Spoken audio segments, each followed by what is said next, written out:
కర్మలు మన గత జన్మ నుంచి తెచ్చుకున్న కర్మలు అవి న్యూమరాలజీ వాళ్ళు మార్చొచ్చా అండి? సార్ ఫస్ట్ థింగ్ ఏంటి అంటే ఇప్పుడు కర్మ అంటే ఇప్పుడు మనం ఏం చేస్తామంటే కర్మతో పాటు కార్యం అనే కాన్సెప్ట్ కూడా ఉంటుంది. కర్మ అనేది అన్ని మనం వదిలేయలేం. ఇప్పుడు మీరు పుట్టాలన్నా అది అంటే ఆల్రెడీ నేను ఒకటే ఒక క్వశ్చన్ అందరికి అంటాను. ఇప్పుడు మనం పుట్టినం, మన జర్నీ అనేది జరుగుతుంది మన పాస్ట్ కర్మ వల్ల. పాస్ట్ కర్మ అంత స్ట్రాంగ్ ఉండి మనకు మంచి రిజల్ట్ ఇస్తుందో లేక బ్యాడ్ ఉండదో మనం ఇప్పుడు పుట్టాం. కానీ మన ప్రజెంట్ కూడా మనం ఒక కార్యంతో మనం మంచి కర్మ చేయాలి కదా సార్. పురోగామి కర్మ కూడా మంచి చేస్తే ఇప్పుడు పాస్టే మీ లైఫ్ని ఇంత నడిపించేటప్పుడు మీ ప్రజెంట్ చేసే ఒక పాజిటివ్ది మీ ఇంకా ఫ్యూచర్ని కూడా మంచి చేస్తుంది కదా సార్. అయితే నేనేమంటా అంటే మీరు మీ డెస్టినీని డిసైడ్ చేసుకోవచ్చు. పురోగామి కర్మ అనేది అంటే ఈ ఒక మంచి ఆపర్చునిటీని మంచి దాంట్లో తీసుకొని దాంతో పాటు కొన్ని సబ్ కాన్షియస్ టెక్నిక్ చేస్తే you can design your own future sir. లేకపోతే ఇప్పుడు చూడండి అబ్దుల్ కలాం సరే ఉన్నాడు, ఆయన అన్ని నా కర్మల రాసి ఉంది అందుకే నేను ఇట్లా అయిపోయినా అంటే కాదు. ఇప్పుడు ధీరుభాయ్ అంబానీ తీసుకోండి, ఎలాన్ మస్కే అని తీసుకోండి. అయితే నేనేమంటున్నా అంటే మీరు పాజిటివ్ ఉన్నారనుకోండి అయ్యే ఇంపాక్ట్ మీరు పాజిటివ్. ఇప్పుడు మీకు పడ్డ దెబ్బ మీరు మళ్ళా ఎదగంక మనం డౌన్ కాదంక అనేది ఒక పాజిటివ్ గా తీసుకుంటే you can learn everything from your experience. Sir ఇవంతా నిజమే. అయితే ఒకే రోజు ఒకే సమయానికి ఒకే నిమిషంలో పుట్టిన పిల్లల తలరాతలు కూడా డిఫరెంట్ గా ఉంటాయి. ఒకటి హీరో అవుతాడు, ఒకటి విలన్ అవుతాడు. ఎట్లా సార్ దీన్ని ఎట్లా సమర్థిస్తారు సార్? ఎప్పుడైనా గమనించండి, ఆస్ట్రాలజీ కానీ న్యూమరాలజీ కానివ్వండి సార్, ఇది జీపీఎస్ సిస్టమ్ లాంటిది. ఓకే, జీపీఎస్ అన్నప్పుడు ఇప్పుడు చాలా మంది ఏమంటారంటే ఇప్పుడు గూగుల్ది సెర్చ్ ఇంజిన్ లాగా ఇంకొకటి కూడా ఏంటంటే జీపీఎస్ అంటే మనం ఇట్లా కూడా అనవచ్చు, గురు ప్రొటెక్టింగ్ సర్వీస్ అన్నమాట. అయితే ఇక్కడ ఏమైపోతుంది అంటే సార్ పుట్టినప్పుడు మీకు ఒక date of birth date of death అనేది ఫిక్స్ అయిపోయింది. కానీ అది జర్నీ చేసేది మీరు ఎలా చేస్తున్నారు. ఇప్పుడు బెస్ట్ ఎగ్జాంపుల్ తీసుకుందాం. ఇప్పుడు మన జర్నీ అనేది ఇప్పుడు మీరు డిసైడ్ చేశారు. ఇప్పుడు ర్యాపిడోలో మనం స్టార్ట్ అవుతున్నాం. ఇప్పుడు నా పర్టికులర్ ప్లేస్ నుంచి నేను మీ స్టూడియోకి రావాలి. ఇక్కడ 2 ఫిక్స్ అయిపోయింది. కానీ నేను డిసైడ్ చేయాల్సింది ఏంటి అంటే నేను వాకింగ్ వెళ్ళాలా, ఓకే, లేదా నేను బైక్ మీద తీసుకుంటే ఎలా ఉంటుంది, నేను కార్ అంటే అది దేవుడు అనేది మనకి ఇండిపెండెంట్ మైండ్ అనేది ఇచ్చారు. అది మనం కూడా డిసైడ్ చేసుకోవాలి. ఇప్పుడు వచ్చే ఆపర్చునిటీని మీరు ప్రాబ్లమ్స్ అని వదులుకుంటున్నారా లేదా ప్రాబ్లమ్స్ లో ఆపర్చునిటీ క్రియేట్ చేసుకుంటున్నారా అనేది మనం డిసైడ్ చేసుకొని పోతే మన లైఫ్ అనేది మన చేతిలో ఉంటుంది. ఓకే, అండ్ అట్లాగే సంతకం చూసి వారు ఫ్యూచర్ అంచనా వేయచ్చు సార్? సార్ సంతకం అనేది సైనాలజీ అనేది చాలా మంచి కాన్సెప్ట్. ఎలా ఉంటుంది అంటే మీకు కొన్ని చిన్న జస్ట్ ఎగ్జాంపుల్, గ్రాఫాలజీ అంటారు కదా. గ్రాఫాలజీ అనేది ఏంటి అంటే మన హ్యాండ్ రైటింగ్ స్టైల్స్. ఓకేనా? అయితే ఇప్పుడు నా లైఫ్ లో జరిగిన ఎక్స్పీరియన్స్ చెప్తాను.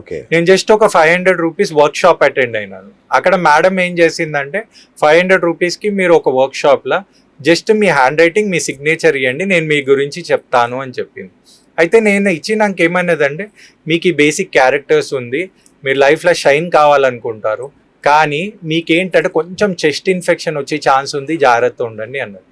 అయితే నేను ఒక 6 మంత్స్ అయినాక నాకు చెస్ట్ లో వాటర్ అనేది వచ్చింది అనమాట. నాకు ఇప్పుడు ఇదే థాట్, ఇప్పుడు నేను లాజిక్ ఆలోచిస్తా కాబట్టి ఆమె చెప్పింది నేను మైండ్ లో అనుకోని రిపీటెడ్ గా చేస్తే నాకు చెస్ట్ లో ఇన్ఫెక్షన్ వచ్చిందా లేదా వస్తుందని ఆ సిగ్నేచర్ లో కనబడ్డదా, ఆమె ఇంటిమేషన్ ఇచ్చిందా అని గమనిస్తే నాకు ప్రాబ్లం అయితే నేను అది రికవరీ కాగానే మళ్ళీ ఆ మేడం దగ్గరికి వెళ్ళాను. ఆ మేడం ఏమన్నదంటే అనిల్ నాకు నీ సిగ్నేచర్ అట్లా కనబడ్డది, ఈ సిగ్నేచర్ మార్చు కొంచెము అన్నది. నాకు చేంజెస్ వచ్చింది ఇన్స్టెంట్ గా. ఆ మేడం దగ్గర నేను కోర్స్ చేసినప్పుడు ఆమె ఏం చేసిందంటే నాకు గ్రాఫాలజీ నేర్పించింది.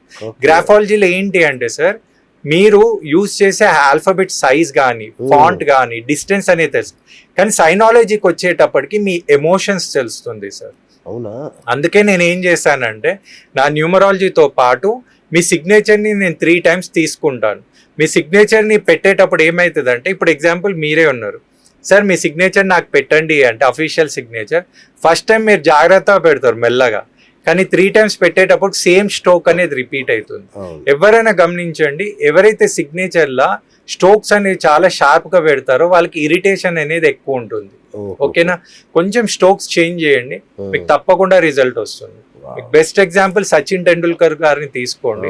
ఫస్ట్ సార్ సిగ్నేచర్ వేరే ఉండే, ఎప్పుడైతే ఆయన 100th 100 అచీవ్ చేయాలనుకున్నప్పుడు ఆయన ఎన్నో ప్రాసెస్ ఫాలో అయ్యి ఆయన సైనాలజీతో పాటు ఆయన సిగ్నేచర్ అడ్జస్ట్ చేసుకున్నాక అచీవ్ అయ్యాడు. Okay. అంటే ఇది కూడా ఒక సిగ్నేచరాలజీ ఏంటి అంటే మీకు ఒక పాజిటివ్ బూస్ట్ ఇయ్యంకి మీ ఎమోషన్స్ అనేది తెలుస్తుంది తప్పకుండా. ఓకే.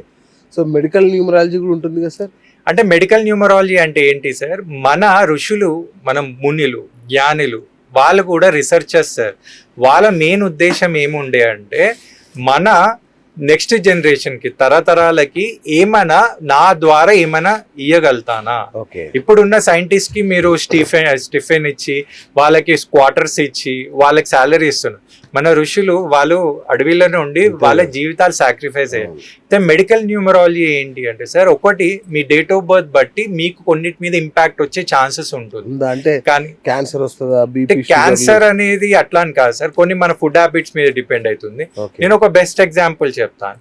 ఎవరి డేట్ ఆఫ్ బర్త్ అయితే 9 ఉంటుందో, 9 అన్నా లేదా 18 ఉన్నా లేదా 27 ఉన్నా లేదా మొత్తం కలితే 9 వచ్చినప్పుడు 9 అనేది కుజుడు అన్నమాట. కుజుడు అనేది హీట్ నేచర్ అనేది క్రియేట్ చేస్తుంది. కొంచెం బ్లడ్ రిలేటెడ్ దాంట్లో జాగ్రత్త ఉండండి. అంటే బ్లడ్ లో హీట్ కి సంబంధించింది కానీ బాడీ కట్టే కొంచెం స్టిచ్చెస్ అయ్యి కానీ చూస్తే మీకు తెలుస్తుంది. అంటే ఇప్పుడు 9 ఉన్న వాళ్ళకంతా అవుతుంది కానీ ఇట్స్ లైక్ ఏంటంటే ఇండికేషన్, అంటే కొంచెం జాగ్రత్త ఉండండి, ఒక వెదర్ రిపోర్ట్ లాగా అది తీసుకుంటే బాగుంటుంది. ఓకే. ఇంకోటి సార్, కొన్ని నెంబర్లను చూడగానే మనకు భయం వేస్తుంది, కొన్ని నెంబర్లు చూస్తే కానీ హ్యాపీగా అనిపిస్తుంది. ఏంటి వాటి సౌండ్ వైబ్రేషన్ ఏంటి అసలు, ఎట్లా తెలుస్తుంది? అంటే ఏంటంటే సార్, కాంబినేషన్ ఆఫ్ నంబర్స్ కి కొంచెం నెగటివ్ ఇంపాక్ట్ ఉంటుంది సార్. ఇప్పుడు ఎగ్జాంపుల్ 13 అనగానే అది బ్లైండ్ గా 13 కి నెగటివ్ నంబర్ అని కాదు. 13 అనే నంబర్ మీ నేమ్ లో వస్తే నెగటివ్ అనేది ఉంటుంది. కానీ ఎవరైతే డేట్ ఆఫ్ బర్త్ 13 లో పుట్టిన వాళ్ళకి నెగటివ్ ఉండదు. అది ఇప్పుడు ఎగ్జాంపుల్ మన వెంకటేష్ గారు 13th లో పుట్టారు, హీరో. అదే 13 డేట్ లో రావడం వల్ల దాన్ని ఏమంటారంటే రియల్ నంబర్ అంటారు. కానీ అదే 13 ఇప్పుడు మీ పేర్లో వచ్చింది అనుకో, కొంచెం జాగ్రత్త ఉంటే మంచిది. అంటే ఈ వేరియేషన్ డిఫరెన్స్ కూడా తెలియాలి. గుడ్డిగా మనం ఒక నంబర్ రాగానే భయపెట్టించినట్లు కాదు. ఇప్పుడు బెస్ట్ ఎగ్జాంపుల్ మీరు తీసుకోండి, 23 అనేది మంచి బిజినెస్ నంబర్ అన్నమాట. మీరు పెద్ద పెద్ద సంస్థలే కానివ్వండి, కొంతమంది డేట్ ఆఫ్ బర్త్ లో కొంతమంది నేమ్లని జస్ట్ మీరు గూగుల్ చేస్తే చార్లియన్ అండ్ పైథాగరస్ మెథడ్ అని, ఆ తర్వాత వాళ్ళ నేమ్స్ గమనించండి. 21 ఉంటే సపోర్ట్ అనేది ఎక్కువ వస్తుంది. ఇప్పుడు స్ప్రైట్ కానివ్వండి, స్ప్రైట్ నంబర్లు కానివ్వండి, లేకపోతే ఇప్పుడు సాఫ్ట్ బ్యాంక్ కానివ్వండి, అంటే అది సపోర్ట్ వైబ్రేషన్స్ ఎక్కువ ఇచ్చే ఛాన్సెస్ కనపడుతుంది అలా. సార్ ఇంకోటి, పేరు మార్చుకోవడం స్పెల్లింగ్ మార్చుకోవడం ఒకటేనా? లేదు సార్, అవునా? 2 చేంజెస్ ఉంటుంది సార్. ఇప్పుడు ఫస్ట్ థింగ్ ఏంటంటే చేంజ్ ఆఫ్ నేమ్ అంటే ఏంటంటే పర్టికులర్ ఇప్పుడు మీ పేరు అనేది ఒకటి ఉండే, అయితే మీరేం చేశారంటే ఆ పేరు నుంచి మీరు కంప్లీట్లీ చేంజ్ అవుతున్నారు. ఓకేనా? చేంజ్ అయినప్పుడు ఆ చేంజ్ ఆఫ్ నేమ్ కింద వస్తుంది. ఇప్పుడు కొంతమందికి పాతకాలం వాళ్ళు వాళ్ళ పిల్లలకి ఇప్పుడు ఎగ్జాంపుల్, బెస్ట్ ఎగ్జాంపుల్ మీరు తీసుకోండి మెగాస్టార్ చిరంజీవి గారు. ఆ సార్ది ఇప్పుడు వరప్రసాద్ అని ఉండే, ఇప్పుడు ఫిలిం కోసం ఆయన మెగాస్టార్ చిరంజీవి అయినారు. అయితే అక్కడ మీరు గమనిస్తే ఇప్పుడు పేరెంట్సే కానీ అరే ఈ పేరు పెట్టుకుంటే నీకు బాగుంటుంది, ఎందుకంటే ఆంజనేయ స్వామి భక్తులు కాబట్టి అలా పెట్టుకున్నారు. అయితే చిరంజీవి అనేటప్పటికి వైబ్రేషన్స్ అనేది చేంజ్ అవుతుంది. నేమ్ అడ్జస్ట్మెంట్ అంటే ఏంటి అంటే సార్, ఇప్పుడు మీ పేరు శ్రీనివాస్ ఉంది, ఇప్పుడు మీరు SRINIVAS రాస్తున్నారు అనుకోండి, ఈ శ్రీనివాస్ ఒకరు, అయితే ఇది మీకు కంపాటబుల్ అయితే లేదు.